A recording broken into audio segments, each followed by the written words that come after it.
ഇതാ നിർത്തുകയായി. ഇനി നിനക്കാ. JB 259166. ശിവൻകുട്ടിയെ, ഇന്ന് ഏത് നറുക്കെടുപ്പിന്റെ ഫലാ വന്നിരിക്കണേ? ജയ് മാതൃഭൂമി ഗോവ. വെളിച്ചാവണേന് മുമ്പ് പത്രം നോക്കിയിരിക്കുന്ന കണ്ടപ്പോഴേ തോന്നി കിട്ടുന്ന കാശ് വെറുതെ കൊണ്ടുവന്ന് കളയാന്നല്ലാതെ. തല 4 രൂപയുടെ വ്യത്യാസത്തിലാണ് നഷ്ടപ്പെട്ടത്. ഒന്നാം സമ്മാനം 5 ലക്ഷം. 2 നമ്പർ. അമ്മേ ദേ ഇത് കണ്ടോ? JB 259166. ഇത് കണ്ടോ? ഒന്നാം സമ്മാനം JB 253766. 2 നമ്പർ. സാരമില്ല, അടുത്ത ആഴ്ച കേരള. 10 ലക്ഷം ഒരു കാറും. ഞാൻ എല്ലാ സീരിയലിലും ഓരോ ടിക്കറ്റ് എടുത്തിട്ടുണ്ട്. നിനക്ക് വേറെ ജോലിയൊന്നുമില്ലേ? നമുക്കതിനുള്ള ഭാഗ്യമൊന്നുമില്ല. അമ്മേ, ഈ ഭാഗ്യം എപ്പോഴാണ്, എവിടെ കൂടാണ്, എങ്ങനെയാണ് നമ്മളെ കടാക്ഷിക്കുന്നതെന്ന് പറയാൻ പറ്റില്ല. ആ കണ്ട താറാവുകാരനും ചായക്കടക്കാരനും വീടി എറുപ്പുകാരനും ഒക്കെ ഒന്നാം സമ്മാനം കിട്ടാമെങ്കിൽ നമുക്ക് കിട്ടിക്കൂടെ? പിന്നെ അമ്മയ്ക്ക് പശുവിന്റെ മൂത്രവും ചാണകവും ഒക്കെ വരണോ? നല്ല എയർ കണ്ടീഷൻ മുറിയില് കാലും കയറ്റി വെച്ചിരുന്നാ പോരെ? ഇവന്റെ ഓരോ മോഹങ്ങള്.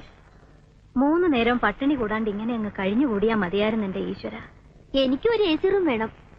AC ഇല്ലാണ്ട് എനിക്ക് ഉറക്കമേ വരുന്നില്ല. ഡേടി, നീ എങ്ങനെ കളിയാക്കൊന്നും വേണ്ട. ഈ കാശും പണവും വരാൻ അത്ര പെരുത്ത് സമയമൊന്നും വേണ്ട. എല്ലാവർക്കും ഉണ്ടടി ഒരു നല്ല കാലം. അന്ന് ഞാൻ ഈ പഴഞ്ചൻ വീട് പൊളിച്ച് ഒരു ഉഗ്രം വീട് പണിയും. അതിൽ AC മുറി ഉണ്ടാവും, 5-6 എണ്ണം. പണിത് വെച്ചിട്ടുണ്ടല്ലോ മേശപ്പുറത്ത്.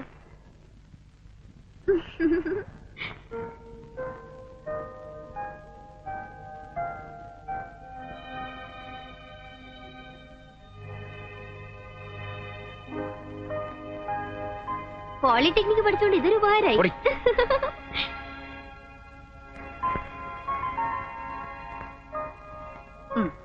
തുടങ്ങിയോ അതിന്റെ മുകളിലെ പണി? എന്റെ ശിവ, നീ അതെടുത്താ പിന്നാമ്പറത്തങ്ങാണ് കൊണ്ടുവയ്ക്കേ. കാണുന്നവരൊക്കെ എന്നോടാ ചോദിക്കണത് എന്നാ പണി തുടങ്ങണേന്ന്. പരിഹസിക്കുന്നതാ. നമുക്ക് ഇഷ്ടമുള്ളപ്പോ തുടങ്ങും. നാട്ടുകാരോട് പറയണോ? ചേട്ടാ, ഈ ലോകത്ത് വേറെ എന്തൊക്കെ കാര്യമുണ്ട് അന്വേഷിക്കാൻ? ശിവശങ്കരൻ വീട് വെക്കോ? എന്ന് പണി തുടങ്ങും? എങ്ങനെ പണി തുടങ്ങും? വേറെന്തൊക്കെ അറിയണ്ടത്? കണ്ണുകടി എന്ന് വെച്ചാൽ ഇങ്ങനെയുണ്ടോ കണ്ണുകടി? പിന്നെ നിറയെ പൊന്നും പണം വെച്ചിരിക്കല്ലേ അറിയല്ലേ കണ്ണു കടിക്കാൻ. എന്റെ ശിവ, അല്പത്തരം പറയാതെ നീ ഈ പാലുള്ളത് അയാൾക്ക് കൊണ്ട് കൊടുക്ക. വെറുതെ മനക്കോട്ടകൾ കെട്ടുക എന്നല്ലാണ്ട്. ഇതാ പാല് കുറവാ, 3 കുപ്പി തികയില്ലാന്ന് പ്രഭാരനായരോട് പറ. കറന്നെടുത്താ മാത്രം പോരാ, അതനുസരിച്ച് പാലുണ്ടാകാൻ പയ്യന്റെ ഉള്ളിലേക്കും വല്ലതും കൊടുക്കണം. വെള്ളം ചേർത്താലോ? എന്നിട്ട് വേണം ആ 1000 കുപ്പിയോടെ മുഖത്തറിയാൻ. വിഷമൊന്നും അല്ലല്ലോ, പാലിൽ ഇത്തിരി വെള്ളം ചേർക്കുന്നത് നല്ലതാ. വേണമെങ്കിൽ മതി.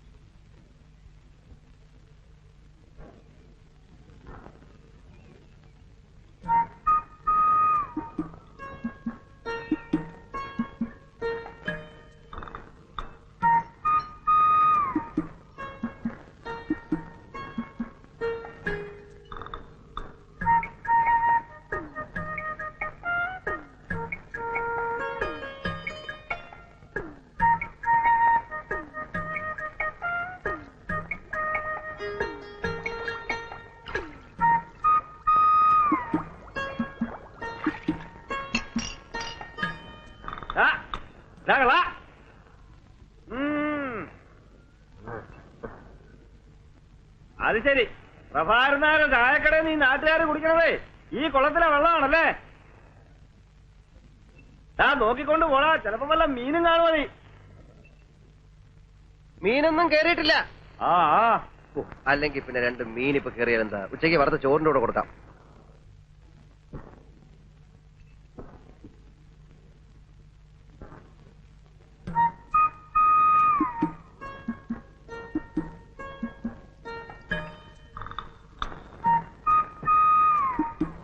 പാല് വെള്ളം പോലെയാണല്ലോ. പാല് വെള്ളം പോലെ അല്ലാതെ പിന്നെ കല്ല് പോലെ ഇരിക്കണം.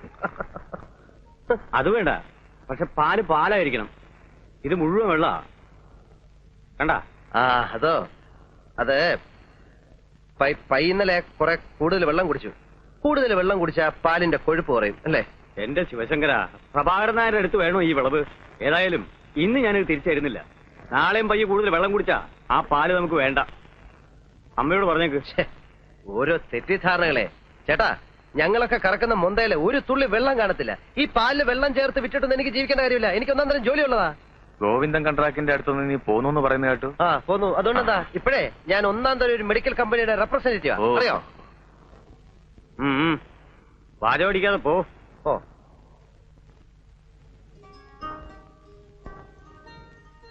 റംലു, എന്താ വണ്ടിയിലൊടിക്കാൻ കുറെ വെള്ളം എടുത്തടി. ഇക്കാക്കടെ ലൊടാക്ക് വെള്ളം മണി കുടിച്ച് കൂട്ടുണ്ട്. അതിനുള്ള ഓട്ടാണെങ്കിൽ ഓടുന്നുണ്ട്. ഈ ലൊടാക്കുള്ളതുകൊണ്ടാ നീ കഞ്ഞിയുടെ വെള്ളം കുടിച്ച് കിടക്കുന്നത്. മോനെ വരുമ്പോ ശിവൻകുട്ടിയോട് ഒരു 5-6 കുളിയും കൂടി വാങ്ങിക്കൊണ്ടുവരണം. ഓൻ തന്ന കുളിക്കാൻ മുണിങ്ങാൻ രസമാണ്. കാലിന്റെ തരിപ്പിന് നല്ല അക്കണ്ട്. അയ്യോ എന്റെ ഉമ്മ, ഓൻ തരുന്ന മരുന്നൊന്നും വിജയിച്ച് കഴിക്കല്ലേ. അതേതോ തല്ലിപ്പൊളി കമ്പനിയാണ് മരുന്നാ. അത് മാത്രമല്ല, ഓൻ ഈ മരുന്നിനെ കുറിച്ച് ഒരു ചുക്കും ചുണ്ണാൻ പോട്ട് അറിയേയില്ല. പിന്നെ പെട്ടിയും തൂക്കി മരുന്ന് വിൽക്കാനാന്ന് പറഞ്ഞു ഓൻ നടക്കണ എന്തിനാ? ഈ മരുന്ന് വിൽക്കുന്നവരാണോ ചികിത്സ? അത് ഡോക്ടർമാർക്കേ അറിയൂ. എന്നാൽ അത് മുണിങ്ങാൻ രസം നല്ല അക്കണ്ട്. മോന്റെ കാര്യം പറഞ്ഞ് നാക്കെടുത്തില്ല. നീ എന്താ ഇതുവഴി? ഒന്നും പറയണ്ട, ഞാൻ ആ ഇടവഴി ചാടിക്കടന്ന് ചുറ്റിക്കറങ്ങി ഓടി വരിക. കാലത്തെ ആ വെറിയമ്മേനോ കേറി വന്നു. ഞാൻ അയാൾ കാണാതെ അടുക്കള ഒഴുങ്ങി പോന്നു. അത് ശരി, ഇങ്ങനെ ഒളിച്ചു കളിച്ചിട്ട് എന്താ കാര്യം? പിന്നല്ലാതെ എത്ര അവധിയെന്ന് വെച്ചാ പറയാ. സാധാരണ അച്ഛന്മാര് മക്കൾക്ക് സമ്പാദിച്ചു കൊടുത്തിട്ടാ മരിക്കുക. പൂക്കാട്ടുശ്ശേരി പരമേശ്വരൻ നായര് 3 മക്കൾ കൂടെ സമ്പാദിച്ചു കൊടുത്തിരിക്കുന്ന നാട് മുഴുവൻ കടവാ. ഒക്കെ ശരിയാവും എന്റെ ശിവൻകുട്ടിയെ, ഈ സമാധാനിക്ക്. ഒക്കെ ശരിയാവും. ഞാനൊരു കത്തിയും കഠാരിയായിട്ട് ഇറങ്ങണം, കക്കാനും പിടിച്ചു പറിക്കാനും ഒക്കെ. നീ ഇത്ര ബേജാറാവണം എന്തിനാ? ഇതൊക്കെ തന്നെയാ ജീവിതം എന്ന് പറയുന്നത്. ഓരോരുത്തർക്കും അവരവരുടെ പ്രശ്നങ്ങൾ. ഇതിലിത്ര വിഷമിക്കാൻ എന്തോ കാര്യം? ബാലേട്ടനെ മിടുക്കൻ. ജോലിയും കുടുംബവും ഒക്കെ ആയപ്പോ മൂപ്പര് സൂത്രത്തിൽ അങ്ങ് മാറി. കുടുംബം നോക്കാനും കടക്കാരോട് സമാധാനം പറയാനും ഞാനുണ്ടല്ലോ. കഞ്ഞി വിളമ്പിക്കണോ? നീ വല്ലതും കഴിച്ചിട്ടാണോ ഇറങ്ങിയത്? എനിക്ക് വേണ്ട. ദിനു, എന്നോട് ഉളഞ്ഞത് ഇവൻ വീട്ടിന്റെ പിന്നാമ്പുറത്തൂടെ മുങ്ങിയതാ. ഇയാള് വേഗം കഴിച്ചിട്ട് വാ, വണ്ടി പോവാം. അപ്പൊ അയാളുടെ കണ്ണിപ്പെടാണ്ട് പോവാലോ. അതെന്താ, ഞങ്ങളുടെ കഞ്ഞി കഴിക്കൂലേ? ഇതൊക്കെ ഇവന്റെ ഒരു നമ്പറല്ലടി. പണ്ട് വാപ്പ ഉണ്ണാൻ വരുമ്പോ ഉമ്മയ്ക്ക് ഓർമ്മയുണ്ടോ? എവിടെയാണേലും അവൻ പറന്നെത്തും, വിളിച്ചാ വരത്തില്ല. എന്നാ അവിടെ ഇവിടെയൊക്കെ പതുങ്ങി ഇന്നലെ ശബ്ദം ഉണ്ടാക്കി. താറാമുട്ട പൊരിച്ചു കിട്ടാനുള്ള കൊതിയാ വാപ്പയ്ക്കതറിയാം. മൂപ്പർ ഒരു കഷ്ടം അങ്ങോട്ട് കൊടുക്കും, കിട്ടിയാ പിന്നെ ഒരു നിമിഷം നിക്കത്തില്ല, പറക്കുന്ന കാണാം. പള്ള കായാണ്ട് വല്ല കഴിച്ചിട്ട് കഞ്ഞിക്ക് എന്താ കൂട്ടാൻ? കഞ്ഞിക്ക് എന്താ കൂട്ടാൻ? കഞ്ഞിക്ക് കൂട്ടാൻ നെറുകേട് കാണിക്കുന്നതിനെ ഒരു അതിരുണ്ട്. ഞാനെന്താ നിങ്ങളുടെ കളിക്കുട്ടിയാ? ഊച്ചവാക്കിൽ വാ പട്ടുവാക്കിൽ വാന്ന് പറഞ്ഞ് എന്നെ കുരങ്ങെളുപ്പിക്കാൻ തുടങ്ങിയിട്ട് കൊല്ലം 5-6 ആ ബാലകൃഷ്ണ അടുത്ത് ചെന്നപ്പോ അവനില്ലാത്ത പ്രാരാബ്ധമില്ല. ശിവൻകുട്ടി തരുമെന്ന് പറയും. ശിവൻകുട്ടിയുടെ അടുത്ത് വരുമ്പോ പാടത്തെ തവള കരയണമാതിരി തറാന്ന് പറയും. ഇപ്പൊ എന്റെ നേളില് കണ്ടാവും മുങ്ങി നടക്കുക. എന്റെ പെട്ടിരിക്കണ പണം 25,000 രൂപ എണ്ണി തന്നിട്ടാ ഞാൻ ഈ അച്ചാലും പിച്ചാൻ നടക്കേണ്ടി വന്നത്. അവരാരും വാങ്ങിച്ച പണമല്ലല്ലോ. വാങ്ങിച്ച ആള് മരിച്ചും പോയി. എന്നാലും തരില്ലാന്നൊന്നും ഞങ്ങൾ പറഞ്ഞിട്ടില്ലല്ലോ. പ്രോനോട്ട് എഴുതി തരികയും ചെയ്തിട്ടുണ്ട്. പണം ഞങ്ങൾ തരും എന്ന്. അതിന് ഞാൻ ചത്തിട്ട് ഇനിയൊരു ജന്മം കൂടി ജനിക്കണോ? ശിവൻകുട്ടി ഒരു നിലയിലെത്തിയ ഇവനൊക്കെ ഗതി പിടിക്കുന്ന ആർക്കറിയാം? ഒരു കാര്യം ഞാൻ പറഞ്ഞേക്കാം, ഇനി എനിക്ക് ശ്രമിക്കാൻ വയ്യ. സിവിൽ കേസ് കൊടുക്കാൻ പോവാ. നീ അവസാനം അറിഞ്ഞില്ല കേട്ടില്ല എന്ന് പറയണ്ട. മേന്നെ, കുറച്ച് സമയം കൂടി ഞങ്ങൾക്ക് തരണം. എന്റെ കുഞ്ഞുങ്ങളെ കോടതി കയറ്റരുത്. കോടതി കയറ്റുന്നു മാത്രമല്ല, ഈ വീഡിയോ ഞാൻ ജപ്തി ചെയ്യിക്കും. നോക്കൂ.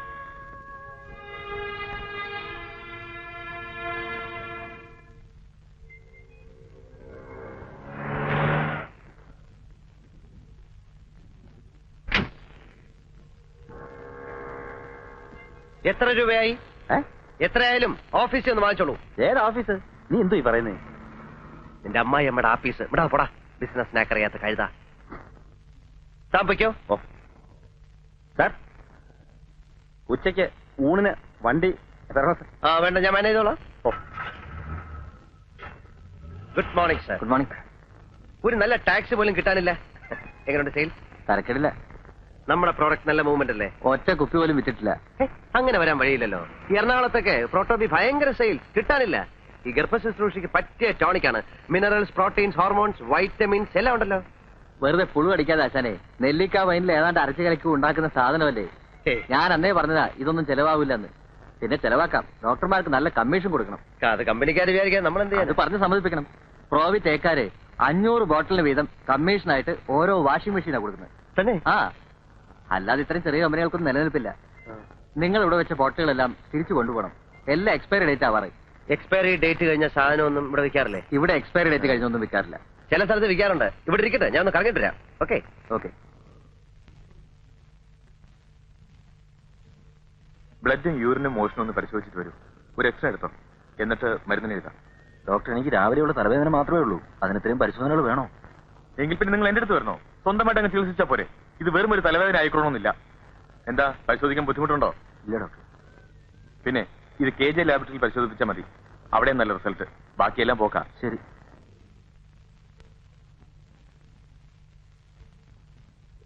Good afternoon doctor. I am Shivashankar from Proto pharmaceuticals.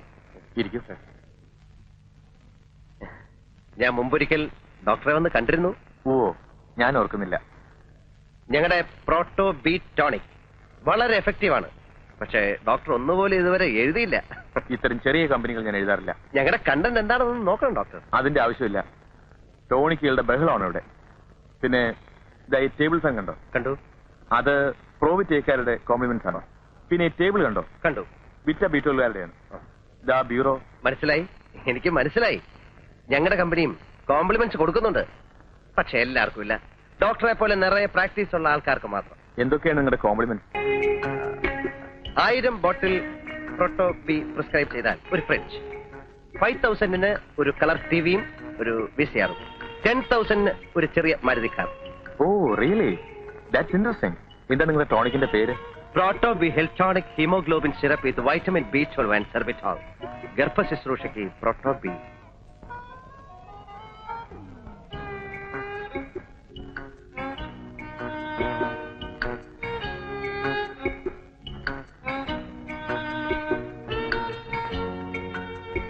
പ്രോട്ടോബി 4 bottles.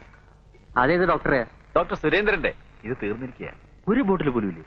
ഇല്ല, കംപ്ലീറ്റ് തീർന്നു. ഇപ്പൊ തന്നെ എത്ര ചീട്ടാ വന്ന് മടങ്ങിപ്പോയെന്നറിയോ? ഡോക്ടർ പറഞ്ഞിരുന്നു കിട്ടാൻ ഭയങ്കര ഡിമാൻഡാണെന്ന്. അതുകൊണ്ട് 4 വാങ്ങി വെച്ചോളാം. ഇനി എന്ന് വരും? 2-3 ദിവസത്തിനകം വരുത്തി തരാം. വേറെ എവിടെയെങ്കിലും കിട്ടൂ? എല്ലാ മെഡിക്കൽ ഷോപ്പിലും ഔട്ട് ഓഫ് സ്റ്റോക്കാ. അന്വേഷിച്ച് നോക്ക്. എന്താ അസുഖം നിങ്ങൾക്ക്? തലവേദന. സൂര്യൻ ഉദിച്ചാൽ അപ്പം തുടങ്ങും. വേറെ എവിടെയെങ്കിലും കിട്ടുമെന്ന് ഞാൻ നോക്കട്ടെ. ആ റെപ്രസെന്റേറ്റീവ് ആള് കൊള്ളാമല്ലോ. കഴിഞ്ഞ ഒരു മാസമായിട്ട് ഞാൻ പട്ടി ചന്തയ്ക്ക് പോകുന്ന പോലെ പോവാന്നല്ലാതെ ഒറ്റ ഒരുത്തം ചിറ്റ എഴുതണ്ടേ. ഇപ്പൊ മെഡിക്കൽ ഷോപ്പുകാർക്ക് എന്നെ കാണുമ്പോ പുച്ഛമാ. കമ്പനിക്കാര് പറയുന്നത് ഞാൻ വർക്ക് ചെയ്യാഞ്ഞിട്ടാണ്. അല്ലേ അങ്ങതി, ഓരോരുത്തരും 1000 ബോട്ടിൽ വെച്ച് എഴുതിയാലേ നീ ഫ്രിഡ്ജും VCR-ഉം TV-യും ഒക്കെ എവിടുന്ന് എടുത്ത് കൊടുക്കും? ഞാൻ എവിടുന്ന് കൊടുക്കാനാ? പിന്നെ ഈടാ എല്ലാരും കൂടെ ഉത്സാഹിച്ചൊന്ന് എഴുതി ഒരു 10,000 ബോട്ടിൽ ഇലവായ എനിക്കൊരു 8,000 റുപ്യ കമ്മീഷൻ കിട്ടും. പിന്നെ ഞാൻ ഈ ജോലിക്ക് പോകുന്നില്ലെങ്കിലോ? പിന്നെ ഇവന്മാര് കോംപ്ലിമെന്റ്സ് വാങ്ങിക്കാൻ വീട്ടിൽ വരുമോ? വീട്ടിൽ വരട്ടെ, അപ്പൊ കൊടുക്കാൻ കോംപ്ലിമെന്റ്സ്. അയ്യോ, അപ്പൊ ഈ ജോലി ഈ നാട്ടിലാണ് ജോലിക്ക് പഞ്ഞം. എടാ ജോലി ചെയ്യാനുള്ള മനസ്സുണ്ടെങ്കിൽ ജോലിയുണ്ട്.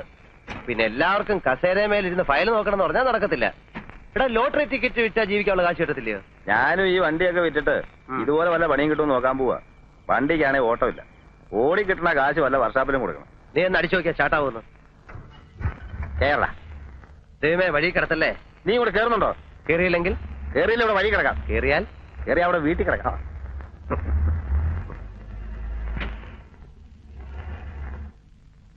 എന്റെ ഏട്ടാ, ഞാൻ പറഞ്ഞ കേക്കണ്ടേ? ഉച്ചയ്ക്കാണെങ്കിൽ കഴിച്ചു എന്ന് വരുത്തി.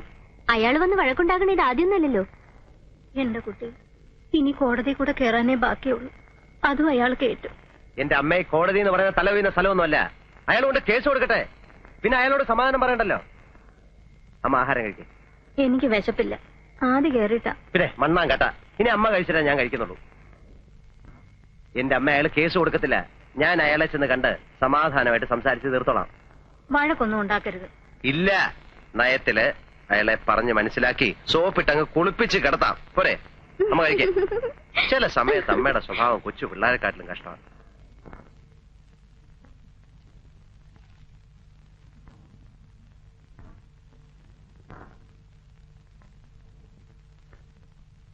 എന്ത് വേണം? ഞാൻ ചേട്ടനെ ഒന്ന് കാണാമെന്ന്. കണ്ടോളൂ. അതല്ല. ഏതല്ല? എടാ, എന്റെ നിഴല് കണ്ടാ മുങ്ങി നടക്കണ നീ എന്നെ കാണാൻ വരെ. എന്താണാവോ ഉദ്ദേശം? ചേട്ടൻ വീട്ടിൽ വന്നു എന്നറിഞ്ഞു. അമ്മ ആകെ വിഷമിച്ചിരിക്കുക. ഞാൻ പറയുന്നത് ശരിയല്ലെന്നറിയാം. എന്നാലും കുറച്ചാളൂടെ ക്ഷമിക്കണം. മാസാമാസം ഞാൻ കൃത്യമായിട്ട് പലിശ തന്നോളാം. 1 കൊല്ലത്തിനുള്ളിൽ കടം വീട്ടുകയും ചെയ്യാം. എവിടുന്നെടുത്ത് വീട്ടും? എനിക്ക് എന്നെ വിശ്വാസമല്ല. ഞാൻ എന്റെ വഴി നോക്കിക്കോളാം. മേനോൻ ചേട്ടൻ എന്നെ എന്ത് വേണമെങ്കിലും ചെയ്തോ. എന്റെ അമ്മയെ വിഷമിപ്പിക്കരുത്. എടാ, നിന്റെ അച്ഛൻ ചെയ്ത ചതിക്ക് നിങ്ങളൊക്കെ അനുഭവിക്കണം. 3 മാസത്തെ അവധിയും പറഞ്ഞ് വാങ്ങിച്ചോണ്ട് പോയതാ. ഇപ്പൊ കൊല്ലത്രയായി. മുതലുമില്ല, പലിശയില്ല. ഇനി നിങ്ങളടുത്ത് ഞാൻ വരണില്ല. ഇവിടെ നീതി നിയമമുണ്ടോ ഞാനും നോക്കട്ടെ. ഞാൻ കാല് പിടിക്കാൻ ചേട്ടാ. ഇറങ്ങിപ്പോടാ തെണ്ടി കള്ള വർഗങ്ങൾ. എടോ, ഇത്രയും നേരം തന്റെ കാല് ഞാൻ പിടിച്ചത് തന്റെ അച്ഛന്റെ കൂട്ടുകാരനായതുകൊണ്ട് ഇടിച്ചതിന്റെ ഷേപ്പ് ഞാൻ മാറ്റിക്കളയും. താൻ എന്നെ കോടതി ഏറ്റല്ലോ. ഏറ്റൂടാ. ഞാൻ കോടതി കയറുന്നത് തന്നെ കൊന്നിട്ടായിരിക്കും. താൻ ആണാണെങ്കിൽ എനിക്ക് വക്കീലോട്ട് സഹിക്കണോ? അന്ന് എന്റെ മരണമാ. എന്താ കാണണോ? എടാ ശിവൻകുട്ടി, നീ പോക്കിരുത്തരാ കാട്ടെ. അതെ, പോക്കരുത്തരാ. താൻ എന്തോ ചെയ്യും? ഞാനും ചെയ്യില്ല. എന്നെ കോടതി ഏറ്റണ്ടേ? അത് ഞാൻ ഇഷ്ടം പോലെ ചെയ്യും. ഞാൻ ചിലപ്പോ കേട്ടില്ലെന്ന് വരും. അതിന് നിനക്കെന്താ നഷ്ടം? എനിക്ക് നഷ്ടമൊന്നുമില്ല. നഷ്ടപ്പെടാൻ പോകുന്നത് തനിക്കായിരിക്കും, മറക്കണ്ട. ഇല്ല, മറക്കില്ല. താനെന്തോ നോക്കി പേടിപ്പിക്കുന്നത്? അങ്ങനെ ഫീൽ ചെയ്യുന്നുണ്ടോ? ആ കളിക്കല്ലേ. ആരോടാ ദേഷ്യപ്പെടുന്നേ? അത് നമ്മുടെ ശിവൻകുട്ടി നാക്കെടുത്ത തമാശ പറയൂ. അല്ല, പാരമ്പര്യമായിട്ട് അങ്ങനെയാ. അപ്പൊ കാണാം. കാണണം കാണണം കാണണം. എന്താ പറയാ, ഇപ്പോഴത്തെ കാലത്ത് ഇത്തിരി പോക്കിരിത്തരമില്ലാതെ ജീവിക്കാൻ പറ്റത്തില്ല. നമ്മളൊന്ന് താന്ന് കൊടുത്താലേ നമ്മുടെ തലയിൽ കയറും. അല്ല, അയാൾ ഇനി പോലീസ് സ്റ്റേഷനിൽ കംപ്ലൈന്റ് വല്ലതും കൊടുക്കും? കംപ്ലൈന്റ് കൊടുത്താ പ്രശ്ന. ഇടിച്ചവന്മാര് നട്ടല്ലൂരും. പേടിത്തൊണ്ടനാ, അതുകൊണ്ട് കംപ്ലൈന്റ് ഒന്നും കൊടുക്കത്തില്ല. ഓട്ടം ഒന്നും ഇല്ലേ? നമുക്ക് വേണമെങ്കിൽ ഒന്ന് കറങ്ങിട്ട് വരാം. അതെ, നടന്നങ്ങ് പോയാ മതി. അല്ലെങ്കിൽ തന്നെ കാശും കൊടുത്തിട്ട് പിന്നെ കയ്യും കാലും പിടിച്ചിട്ടാ പെട്രോൾ കിട്ടുന്നത്. രാത്രി ഞാൻ വന്നിട്ടേ പോകണല്ലേ. ബസ് ചാർജ് 1 രൂപ കൊടുക്കണം. എല്ലാം ശരി തന്നെ.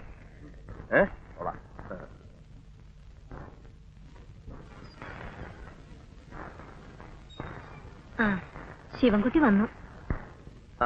ഏട്ടനപ്പോ വന്നു. പഞ്ചസാര വാങ്ങിച്ചോടാ. പഞ്ചസാരയും അരിയും മുളകും ഒക്കെ ഉണ്ട്. ഞാൻ വിചാരിച്ചു മറക്കുന്നു. നാളെ രാവിലെ ബാലന് കാപ്പി കൊടുക്കണത് എങ്ങനെയാണെന്ന് വിചാരിച്ചു വിഷമിച്ചിരിക്കുകയായിരുന്നു. ഏട്ടത്തെയും മോളൊക്കെ സുഖമായിരിക്കുന്നില്ലേ? പ്രേമേ, എന്തേട്ടാ? ഏതാടി സാരി? വല്യേട്ടൻ കൊണ്ടുവന്നതാ. നീ ബാഗ് എടുത്ത് അകത്ത് വയ്ക്ക.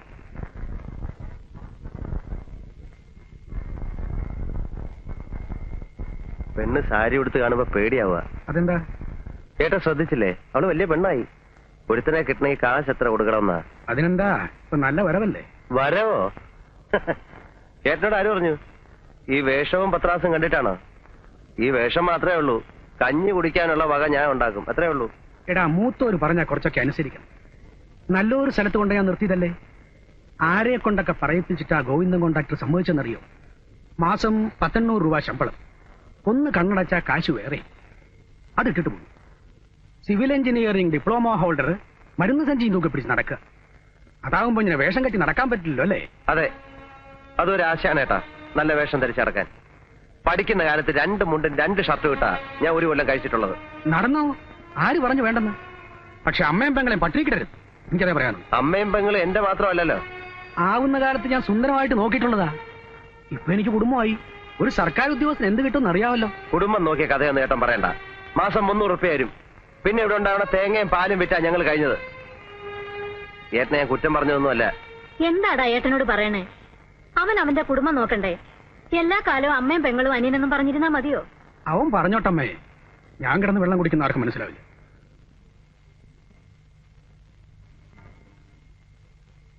ശിവ, ഏട്ടൻ വന്നത് രമയ്ക്ക് ഭാഗം കിട്ടിയ സ്ഥലത്ത് അവൻ പെരപണിയാൻ പോവുക. അപ്പോ നമ്മുടെ പടിഞ്ഞാറെ വേലിയിലടുത്ത് നിൽക്കുന്ന 2 പ്ലാവ് മുറിച്ച ആവശ്യത്തിനുള്ള തടി കിട്ടും. ഞാൻ പറഞ്ഞു മുറിച്ചറുത്ത് കൊണ്ടുപോയിക്കോളാൻ. ആ പ്ലാവ് നിറയെ കായ്ക്കണതാ. എന്റെ വീട്ടിൽ നിന്ന് എന്ത് കൊണ്ടുവന്നു രമയുടെ വീട്ടുകാർ ചോദിച്ചാൽ ഞാൻ എന്ത് മറുപടി പറയും? ഞാൻ ഭാഗമൊന്നും പിരിഞ്ഞിട്ടില്ല. ഏട്ടന് ആവശ്യമുള്ള തടി ഞാൻ അലിയാറുടെ മില്ലിൽ നിന്ന് ഏർപ്പാട് ചെയ്ത് തരാം. അതാവുമ്പോ എനിക്ക് കുറേശ്ശെ കൊടുത്തു തീർത്താൽ മതി. നമ്മുടെ തൊടിയിലെ പ്ലാവ് മുറിക്കാൻ മറ്റു പലരുടെ അനുവാദം കൂടി വേണം. ഈ വസ്തുവിന്റെ പണയത്തില് അച്ഛന് കടം കൊടുത്ത പലരുടെയും